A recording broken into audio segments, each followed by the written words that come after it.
नमस्कार दोस्तों, आपका बहुत बहुत स्वागत है आज की कहानी में। उम्मीद करता हूँ आप सब लोग अच्छे होंगे, खुश होंगे।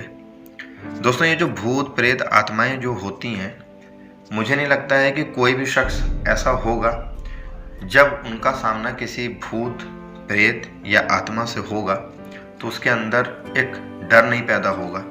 ये मुझे नहीं लगता है कि भूत प्रेत आत्माओं के सामने आने के बाद कोई शख्स उनसे दूर नहीं भागेगा।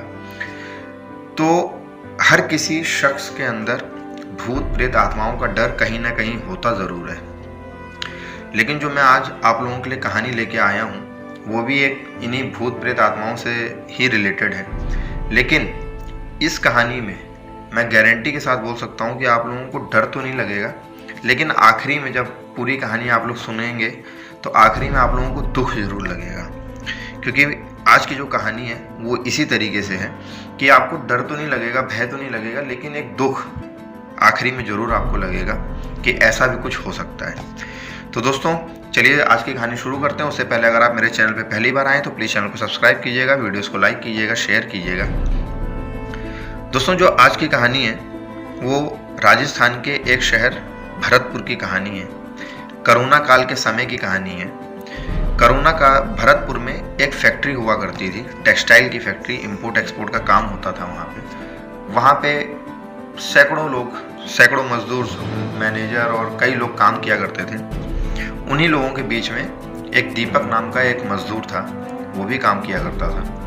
बहुत मेहनती था, बहुत हंसमुख था, लोगों से मिलजुल हंसते हुए बातचीत करता था, हंसी मजाक करता था लोगों के साथ, और काम भी बहुत मेहनत और लगन के साथ किया करता था। सब कुछ ठीक ठाक चल रहा था। इतना पैसा मिलता था उसको कि वो अपनी एक बीवी और 2 बच्चों का पालन पोषण अच्छे से कर रहा था। लेकिन तभी अचानक सन 2020 में फरवरी के मंथ में कोरोना काल हमारे देश के अंदर दस्तक दे चुका था। और फरवरी में हमारी देश की जो सरकार थी उसने ये घोषणा कर दिया कि कुछ दिनों के लिए भारत को बंद किया जाता है। लॉकडाउन की घोषणा कर दी भारत सरकार ने, जिसके बाद सब लोग जानते हैं कि क्या हुआ। लोग मतलब कि घर पे रह के काम शुरू कर दिए। लोगों ने दूसरे लोगों के साथ दूरी बनाना शुरू कर दिया।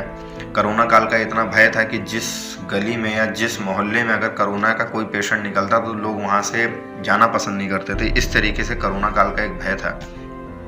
तो ये सारी चीज़ें देखते हुए गवर्नमेंट ने फरवरी के महीने में लॉकडाउन का ऐलान किया। सारी फैक्ट्रियां, सारे स्कूल, सारे कॉलेज, सारी दुकानें, सब कुछ बंद हो चुका था, सिर्फ और सिर्फ कोरोना काल की डर की वजह से, कोरोना की वजह से। खैर, ये सारी चीज़ें चल रही थी। राजस्थान में जो भरतपुर में जो ये फैक्ट्री थी वहाँ पे भी लॉकडाउन का ऐलान हो चुका था, फैक्ट्री बंद हो चुकी थी। लेकिन कई सारे फैक्ट्री के मालिकों की तरह ही भरतपुर की जो फैक्ट्री का जो मालिक था उसने भी सभी मजदूरों को ये ऐलान किया था कि मैं जब तक लॉकडाउन रहेगा, क्योंकि किसी को पता नहीं था कि लॉकडाउन इतना लंबा जाएगा। लोगों को लगा हो सकता है 15-20 दिन बाद सब कुछ ठीक हो जाएगा। तो मालिकों ने ये ऐलान किया था कि ठीक है, हम अपने मजदूरों को इस तरीके से नहीं छोड़ सकते हैं। तो हम ये जो लॉकडाउन है, हम अपनी फैक्ट्री को बंद तो कर रहे हैं लेकिन वर्क फ्रॉम होम रहेगा। लेकिन जो मजदूर हैं जिनको कुछ मतलब वर्क फ्रॉम होम तो वो लोग करते हैं जो लैपटॉप और कंप्यूटर पे काम कर रहे हैं, लेकिन जो मजदूर लोग हैं वो कहाँ से वर्क फ्रॉम होम करेंगे। लेकिन उन मालिकों ने मजदूरों को भी पैसा देने का, तनख्वाह देने का ऐलान किया था। खैर, ये जो मजदूर था दीपक उसका नाम था। तो दीपक भी लॉकडाउन की वजह से एक गरीब परिवार से था, एक बीवी थी, 2 बच्चे थे। जब लॉकडाउन लगा तो उसके अंदर ये डर हुआ कि यार अब मेरा घर कैसे चलेगा, मैं अपने बीवी बच्चों का पालन पोषण कैसे करूँगा। लेकिन जब मालिकों ने ये सारी चीज़ें ऐलान करी तो उसको भी ये लगा कि ठीक है, मालिक हम लोगों के साथ खड़े हैं, हमारे जो मालिक हैं, तो चल जाएगा घर किसी तरीके से। खैर, फरवरी में लॉकडाउन लगा, फरवरी निकल गया, मार्च निकल गया, अप्रैल निकल गया। फरवरी और मार्च 2 महीने तक तो सभी मालिकों ने, सभी फैक्ट्री के मालिकों ने अपने मजदूरों को, अपने मैनेजरों को, अपने और सारे एम्प्लॉयज़ को तनख्वाह तो देते रहे। 2 महीने तक तो बराबर दी। लेकिन उसके बाद जब लगा मालिकों को कि नहीं यार, लॉकडाउन तो ख़त्म होने का नाम ही नहीं ले रहा है, कोरोना ख़त्म होने का नाम ही नहीं ले रहा है, तो फिर मालिकों के पास भी इतना पैसा कहाँ से आ जाएगा बिना फैक्ट्री को चालू किए कि हर महीने सैकड़ों लोगों को तनख्वाह देते रहें। तो उन्होंने भी तनख्वाह देना बंद कर दिया, जिसके बाद दीपक के जो घर के जो हालात थे वो और ज़्यादा बिगड़ना शुरू हो गए। लेकिन मई महीने में फिर से फैक्ट्रियां चालू हुई, लॉकडाउन बंद हुआ, धीरे धीरे सरकार ने सारी चीज़ें हटाई, जो पाबंदियां लगाई थी वो सारी चीज़ों को हटाना शुरू किया। फैक्ट्रियां चालू हुई, दुकानें चालू हुई, फिर से सभी की ज़िंदगी अपने ढर्रे पे आई। तो भरतपुर की ये फैक्ट्री भी खुली। लेकिन जब ये फैक्ट्री खुली दोस्तों, तो फैक्ट्री खुलने के बाद ये जो दीपक जो मज़दूर था, दीपक नाम का जो मज़दूर था, उसके व्यवहार में काफ़ी ज़्यादा चेंजेस आ गए। लॉकडाउन से पहले यही जो दीपक था ये सबसे बहुत हंसमुख था, सबसे बहुत मिलजुल के बातचीत करता था, हंस खेल के बातचीत करता था, हंसी मजाक करता था, काम भी करता था मेहनत के साथ, लगन के साथ। लेकिन जब लॉकडाउन के बाद जब ये आया तो इसके बहुत सारे जो फैक्ट्री के जो और सारे जो एम्प्लॉयज़ थे, उनको मैनेजर तक को ये चीज़ फील हुआ कि दीपक के व्यवहार में चेंजेस आए हैं। क्यों? क्योंकि अब वो ना किसी से ज़्यादा बातचीत करता था, ना किसी के साथ हंस के मिलता था, ना हंसी मजाक करता था, सिर्फ काम में लगा रहता था। काम में लगा रहता था। सारे एम्प्लॉयज़ चले जाते थे, लेकिन वो नाइट शिफ्ट भी करता था। नाइट शिफ्ट भी 1 या 2 दिन तक नहीं, उसने 1 महीने तक लगातार नाइट शिफ्ट करी, उसी फैक्ट्री में नाइट शिफ्ट करी। लेकिन मैनेजर ने भी कई बार बोला कि तुम थकते नहीं हो, तुम दिन में भी काम कर रहे हो, रात में भी काम कर रहे हो, नींद भी नहीं पूरी ले रहे हो, तो तुम बीमार पड़ जाओगे इस तरीके से। तब उस दीपक नाम के मज़दूर जो था, उसका एक जवाब था कि साहब अब हम लोगों को नींद कहाँ से आएगी। इतना कहने के बाद मैनेजर को भी लगा कि इस तरीके से ये बात कर रहा है, मुझे लग रहा है कि लॉकडाउन में जो इसका जो गरीब था, इसका जो पालन पोषण परिवार का ठीक तरीके से नहीं चल पाया, जिसकी वजह से इसके व्यवहार में ये सारी चेंजेस आए और इस तरीके से बहकी बातें कर रहा है। मैनेजर को ये हुआ, मैनेजर ने इग्नोर कर दिया। मैनेजर ने बहुत समझाने की कोशिश करी, लेकिन ये जो दीपक था ये दिन में भी काम करता था, रात में भी काम करता था, नाइट शिफ्ट भी करता था, सारा सब कुछ लगातार कर रहा था। 1 महीना बीत चुका था, अगला महीना लग चुका था, 7 तारीख को सैलरी आती थी, 5 तारीख का दिन था। 5 तारीख का दिन था, 1 महीना पूरा हो चुका था उसको लगातार काम करते हुए, दिन रात सब। लेकिन किसी से बोलता नहीं था, किसी से हंसी मजाक नहीं करता था, सिर्फ काम में लगा रहता था। 5 तारीख का दिन था, हमेशा की तरह ये नाइट में काम कर रहा था। तो उस फैक्ट्री का जो गार्ड था वो चक्कर लगा रहा था फैक्ट्री का। जब चक्कर लगा रहा था तो जहाँ दीपक बैठ के काम करता है वो उस जगह पे भी गया। और जब वो गार्ड उस जगह पे गया जहाँ पे दीपक बैठ के काम करता था, तो उसने जो देखा वो देख के उसके रोंगटे खड़े हो गए। उसने देखा कि जहाँ दीपक बैठा रहता है उस जगह पे एक भारी भरकम शरीर वाला आदमी बिल्कुल काले कपड़े पहन के बैठा हुआ है। ये देख के गार्ड काफ़ी डरा, काफ़ी भयभीत होके भागा और जहाँ पे गार्ड की ड्यूटी रहती थी वहाँ पे गया। एक और दूसरा गार्ड था, उसको सारी सब चीज़ें बताई। उस दिन मैनेजर भी रात में रुका हुआ था, कुछ काम था, तो मैनेजर को जाके बताते हैं। मैनेजर भी ये बात सुन के काफ़ी मतलब कांपता है, हाथ पैर उसके भी कांपते हैं। तो वो तुरंत अपने गार्ड लोगों के साथ भागते हुए उस जगह पे जाता है जहाँ पे दीपक बैठ के काम करता था। जैसे ही मैनेजर और वो दोनों गार्ड जैसे ही उस जगह पे जाते हैं तो देखते हैं कि दीपक वहाँ पे बैठ के काम कर रहा है और जो चीज़ें गार्ड ने बताई थी वो सारी कुछ चीज़ें थी नहीं। ये देख के मैनेजर ने मतलब कि गार्ड को डांटा भी, कहने लगे तुम उल्टी सीधी अफवाह फैला रहे हो, फैक्ट्री के अंदर भूत प्रेत आत्माओं की चीज़ें बता रहे हो। लेकिन गार्ड को भी लगा कि हो सकता है कि शायद से भ्रम होगा, क्योंकि जो उसने पहले देखा और जो अब देख रहा है काफ़ी सारा अंतर है। पहले उसने देखा कि एक भारी भरकम शरीर वाला, लंबे हाथ पैर वाला, एक लंबा शरीर का शख्स काले कपड़े में बैठ के वहाँ पे बैठा हुआ है। लेकिन जब अभी मैनेजर को लेके आए तो वही दीपक ही उसको नज़र आया उस जगह पे बैठे हुए।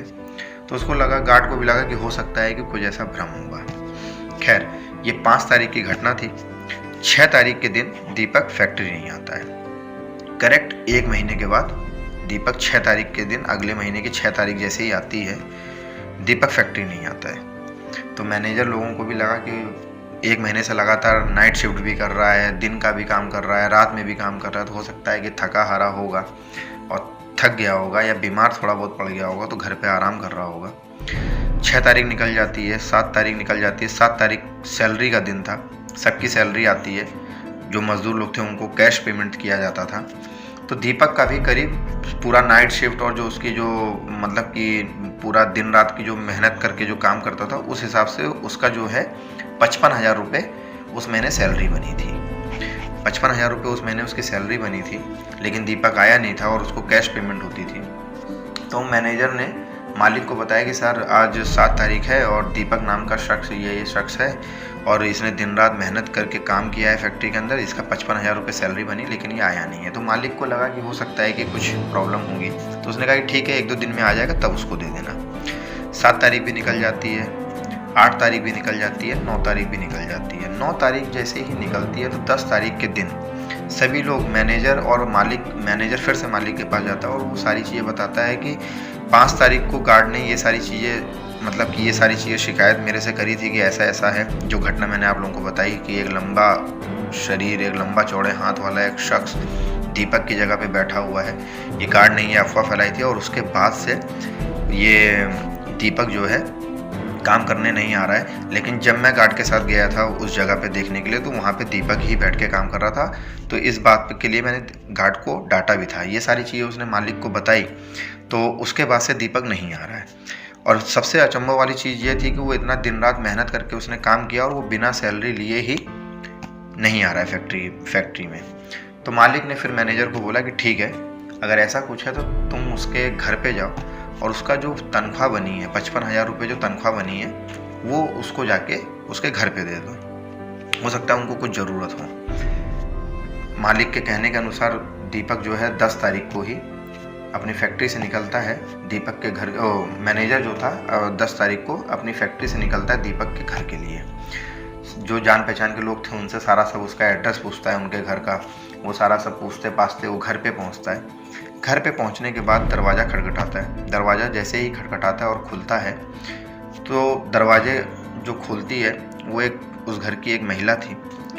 वो जो मैनेजर था उस महिला से पूछता है कि ये दीपक का घर यही है? तो वो महिला बोलती है कि जी हाँ, दीपक का घर यही है। तो मैनेजर बोलता है कि दीपक को आप बुला दो, मुझे दीपक से बात करनी है। तो महिला ये सुन के बड़ा अचंभित होती है, बहुत आश्चर्यचकित होती है और डरती है। कहती है कि सर आप जो दीपक से मिलने के लिए आ रहे हैं, लेकिन दीपक तो है ही नहीं। तो मैनेजर बोलता है कि हाँ ठीक है, नहीं है तो ये तो मेरे को बताओ कि दीपक 4-5 दिन से फैक्ट्री नहीं आ रहा है और कहाँ चला गया है। तो वो जो महिला थी वो दीपक की वाइफ थी। तो दीपक की वाइफ बोलती है कि सर आप 3-4 दिन पहले की बात बता रहे हैं, 3-4 दिन से फैक्ट्री नहीं आ रहा है। दीपक को मरे हुए 3 महीना हो चुका है। जब कोरोना था तो उसको कोरोना हो गया था और दीपक को मरे हुए 3 महीना हो चुका है और हमने और जो मोहल्ले के जो आस पड़ोस के लोग थे, हम लोगों ने उसका अंतिम संस्कार किया है। इतना बोलने के बाद जैसे ही वो इतना सुनता है मैनेजर, तो उसके हाथ पैर फूल जाते हैं, हाथ पैर कांपने लगते हैं उसके। मैनेजर बोलता है कि ये आप क्या बोल रहे हैं? अभी 5-6 दिन पहले तक तो दीपक हमारी फैक्ट्री में 1 महीने से लगातार काम कर रहा है, जब से फैक्ट्री खुली है कोरोना काल के बाद से, लॉकडाउन के बाद से। तो उसकी बीवी ये सुन के, अब बीवी आश्चर्यचकित होती है कि साहब जो आप बता रहे हैं कि हो सकता है आपको कुछ गलत फहमी होगी, दीपक को मरे हुए 3 महीने हो चुका है। अब ये सुनने के बाद मैनेजर को अपनी उस बात पे विश्वास नहीं हो रहा है, अपनी आंखों पे विश्वास नहीं हो रहा है, अपने कान पे विश्वास नहीं हो रहा है कि ये क्या सुन रहा है। जो शख्स उस फैक्ट्री में पिछले 1 महीने से काम कर रहा है और वो शख्स को लोग बता रहे हैं कि 3 महीने पहले मर चुका है। ये सारी चीज़ें सुन के वो जो मैनेजर है वो थोड़ा सा डरता है। उसको लगता है कि कहीं मैं गलत घर पे तो नहीं आ गया। फिर से वो कंफर्म करता है कि दीपक का घर यही है क्या? दीपक इस फैक्ट्री में काम करता था? उसकी बीवी बोलती जी हाँ, दीपक का घर यही है और मेरे जो हस्बैंड है वो इसी फैक्ट्री में काम करते थे। अब जब ये सुनता है तो मैनेजर की सिट्टी बिट्टी सब गुल, पूरा सब, मतलब कि एक तरीके से बोला जाए उसके हाथ पैर बिल्कुल सुन्न हो चुके थे।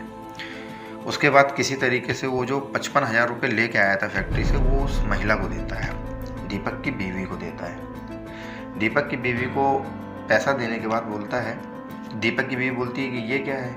तो जब वो लिफाफा खोलती है तो वो पैसा देखते ही वो बोलती है कि साहब ये पैसा आप मेरे को क्यों दे रहे हैं? तो दीपक, वो मैनेजर था, वो बोलता है कि आप बोल रहे हैं कि दीपक 3 महीने पहले मर चुका है, लेकिन मेरे सामने की बात है, दीपक पिछले 1 महीने से हमारे यहाँ पे काम कर रहा था। दिन रात उसने मेहनत करी, डे शिफ्ट दोनों जब दोनों समय पे वो काम करता था और इस 1 महीने की जो तनख्वाह बनी है उसकी, मेहनताना जो बना है उसका 55,000 रुपये का बना है। तो ये पैसा आपका है, ये मैं आपको देने के लिए आया हूँ। तो दीपक की बीवी बोलती है कि ये मैं पैसा नहीं ले सकती हूँ, क्योंकि ये जो आप बता रहे हैं ये पॉसिबल ही नहीं है, क्योंकि दीपक को मरे हुए 3 महीने हो चुके हैं। तो मैनेजर बोलता है कि ये आप बोल रहे हैं, लेकिन मेरे सामने, मेरी आंखों के सामने दीपक 1 महीने से काम कर रहा है, पिछले 1 महीने से, तो ये पैसा तो आपको ही देना पड़ेगा और हमारे मालिक बोले हैं कि आपको ये पैसा दे के आए। खैर, जब वो पैसा गिनती है और ये सुनती है, देखती है कि 55,000 रुपये हैं। ये देखने के बाद अब दीपक की वाइफ की आंखों में आंसू आते हैं। मैनेजर उससे पूछता है कि आप रो क्यों रही हैं? तो तब दीपक की जो वाइफ थी जो चीज़ बोलती है वो सुनने के बाद मुझे नहीं लगता है कि आपको भी रोना नहीं आएगा या दुख नहीं होगा। दीपक की वाइफ बोलती है कि साहब, ये जो 55,000 रुपये हैं, ये देखने के बाद मुझे पता चल गया कि ये कैसे हुआ और पिछले 1 महीने से दीपक आपके यहाँ कैसे काम कर रहा है। तो मैनेजर ने बोला, क्यों, क्या हो गया? तो दीपक की वाइफ जो थी वो बोलती है, कहती है, जब दीपक का निधन हुआ, जब दीपक की कोरोना काल में मृत्यु हो गई, उसके बाद हम लोगों के पास कुछ पैसा कौड़ी था नहीं और मैं अपने बच्चों का पालन पोषण नहीं कर पा रही थी। तो एक दिन ऐसे ही रोते हुए मैं अपने बच्चों से बोल रही थी कि काश हमारे पास कुछ 50-55,000 रुपये होते अगर, तो मैं यहाँ पे एक छोटी सी दुकान खोल लेती अपने घर के सामने ही और उसी से मैं अपने बच्चों का पालन पोषण कर सकती थी। ये मैं उस दिन रोते हुए बोल रही थी और आज वही 50-55,000 रुपये मेरे हस्बैंड ने मरने के बावजूद, मेहनत करके, काम धंधा करके मरने के बावजूद भी वो 50-55,000 की व्यवस्था कर दी। इसका मतलब कि जो उस दिन मैं बोल रही थी अपने बच्चों से रोते हुए, दीपक की आत्मा वहाँ पे थी और ये सारी चीज़ें, ये सारी बातें उसने मेरी सुनी, जिसकी वजह से वो लगातार 1 महीने तक काम कर रहा था और सारी पिक्चर मुझे अब समझ में आ गई। जो दीपक आपके यहाँ काम कर रहा था वो था तो दीपक ही, लेकिन वो दीपक की आत्मा थी, ना कि दीपक का शरीर। ये सुनने के बाद मैनेजर की आंखों में भी आंसू और सारी चीज़ें सब समझाई, सारी चीज़ें सब उसको भी धीरे धीरे सारी पिक्चर क्लियर हुई कि ऐसा भी कुछ हो सकता है। तो ये जो कहानी थी दोस्तों, ये कोई काल्पनिक कहानी नहीं है, ये राजस्थान के भरतपुर शहर की सच्ची घटना पे आधारित कहानी है। मैंने फैक्ट्री का नाम इसलिए नहीं बताया क्योंकि आज तक कभी फैक्ट्री का नाम डिस्क्लोज नहीं हुआ किसी के सामने, और ये जो मैं दीपक नाम जो बता रहा हूँ ये भी एक काल्पनिक नाम है, क्योंकि आज तक ना उस शख्स का नाम डिस्क्लोज हुआ, ना ही फैक्ट्री का नाम डिस्क्लोज हुआ, लेकिन ये एक सच्ची घटना पे आधारित कहानी है। उसके बाद मैनेजर उसको पैसा देता है, मैनेजर उसके सामने हाथ जोड़ता है और उसके बाद वो अपनी फैक्ट्री चले जाता है।